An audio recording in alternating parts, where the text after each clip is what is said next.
In this video, I'm going to absolutely ruin my subscriber count by telling you why you'll never get a mirrorless D850. I'm also going to confuse you by saying this: you kind of already have one, and I'm going to explain why you're angry that you don't have one. Bottom line, mirrorless and DSLR are not the same thing, but don't worry, I'm gonna lay it all out for you. Everyone lost their minds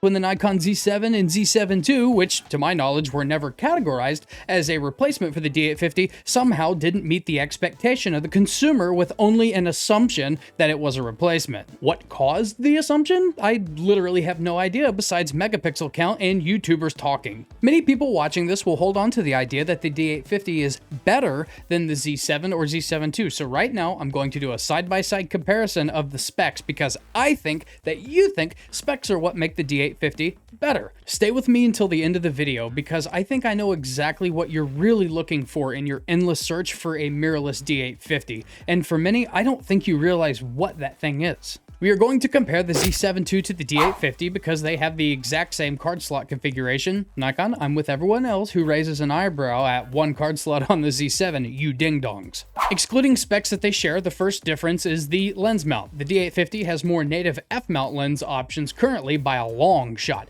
but there is no disputing that by all measures Z-mount lenses are just better optics. When you combine the FTZ adapter with Nikon-made lenses, specifically third-party lenses, suck adapted. You can use all of the f-mount lenses on the Z7 II, and in many cases with G lenses, they work better when adapted. Point for the Nikon Z7 II. Check out this video tag later if you want to see how you can autofocus with your old f-mount manual focus lenses. Neither camera has a low-pass filter. Nice. No points. But the Z7 II does have in-body image stabilization. Point for the Nikon Z7 II. The Nikon Z7 II has dual X-Speed 6 image processors, while the D850 has one X-Speed 5. The X-Speed 6 is of course newer and faster, and there are two of them in the Z7 II. This allows for more growth into the future because a jump from X-Speed 4 to 5 and 6 to 7 aren't just minor tweaks. They are generally huge increases to processing power. Point for Nikon Z7 II. The D850 finally gets a point with its buffer, shooting 200 raw 12-bit lossless compressed images to Nikon Z7 II's 77. Point for the Nikon D850. Technically, the D850 wins with raw 14-bit lossless compressed 2 with 51 versus 49 with the Z7 II, but I'm not awarding points based on that, and you'll see why in a second. The Z7 II has an EVF and the D850 has an OVF. While I'm spoiled on EVFs at this point, it is still only fair to admit that EVF versus OVF is really kind of still preference at this point, so no points. Remember moments ago when I didn't give the D850 an extra point? We're going to balance that and not give the Z7 II a point for its viewfinder being 100% coverage at 0.8x magnification versus the D850's 100% 0.75 magnification. No points. Thankfully, neither have built-in flash. I hate built-in flash, and you should too. That's an opinion and a joke. But let me know in the comments if you do like built-in flash. No points. The Z7 II has a continuous shooting speed of 10 frames per second, 12-bit RAW, and 9 frames per second, 14-bit RAW, while the D850 has 7 frames per second and 9 frames per second only when paired with the MB D18, which is still, as of the making of this video, $400 new.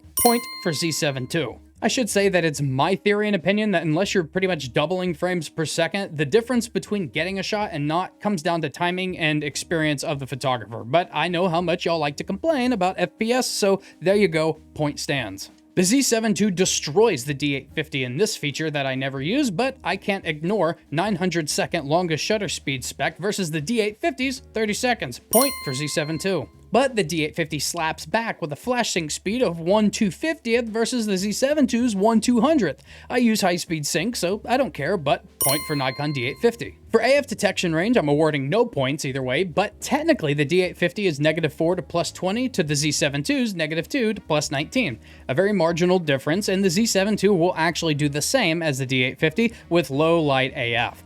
To balance out this technicality, I will not award a point to the Z7 II for having more autofocus points that literally go all the way to the edge of the frame. If you don't like that, well, focus and recompose elsewhere. The Z7 II has eye tracking for humans and animals, and I'm sure we'll see more tracking like trains, planes, automobiles, or orangutans putting on underwear tracking in future firmware, so point for the Z7 II. But let's be real, among DSLRs, the D850 absolutely kills, so point for the D850 even though this is supposed to be a direct comparison. The Z7 II for video gets 4K up to 60 FPS, 1080p up to 120 with HDMI output 422, 10-bit, and N-Log, versus the D850 4K up to 30 FPS, 1080p up to 120 FPS with HDMI output 422, 8-bit with no N-Log. Point for the Z7 II. Kind of unfair to compare video because it's become much more of a focus since 2017 when the D850 was launched. Oh well. Both cameras have the same size tilting touchscreens, but the D850 has 259,000 more dots in resolution.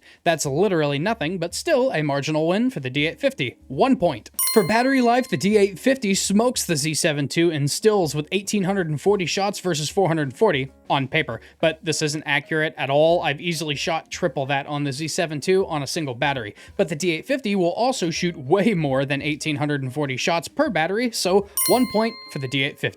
But the Z7 II is much more efficient with video than the D850 with 105 minutes of video versus 70. Point for the Z7 II. Now the Z7 II is about to rack up some points rapid fire with some features that I don't care about, but unfortunately YouTube consumer critics seem to care, so this is your fault, not mine. The Z7 II supports USB-C, which is faster than the D850's USB-A. 1 point. The Z7 II weighs 705 grams versus the D850's 1,005 grams. 1 point. The Z7 II is smaller at 134 by 101 by 70 millimeters versus the D850's 146 by 124 by 78.5 millimeters. 1 point for the Z7 II. I have to throw in an extra D850 point as an afterthought while I was finishing up this script. This is subjective and pixel peeping, but I think the grain structure at higher ISOs is noticeably more clean on the D850 if you aren't in the habit of dealing with noise and post-processing. 1 point, take it or leave it. And finally, the D850 launched at $3,300 versus the Z7 II launch price of $3,000. Point for the Nikon Z7 II for being a better value at launch.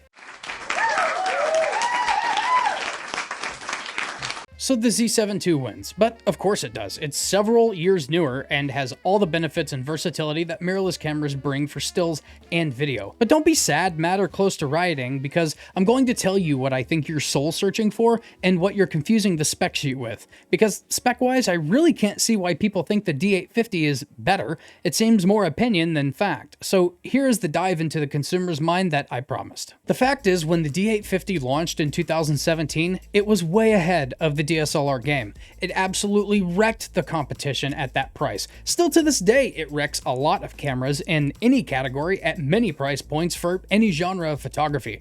Truly a camera for everything for almost everyone. And the D850 was so good that even 6 years later, there have only been a couple of firmware updates, meaning Nikon put out the best camera that it could at that time, straight from the factory, right out of the box. And that, my friends, is the key phrase. At that time. Now times have changed, and one cannot overlook Nikon being late to the mirrorless game, or the Z7 and Z6, while great cameras, feeling rushed and ill-conceived in some ways, coming with higher expectations, especially in terms of autofocus, than Nikon managed to deliver.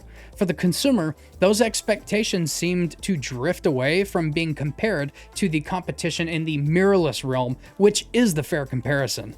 We started comparing Nikon's early mirrorless products to Nikon's greatest DSLR ever, leaving an undeserved bad taste in many people's mouths. And it's true that the final days of an old technology are always better than the first days of a new one. There's something to be said about the user experience that you remember of using a camera that destroyed the competition as well.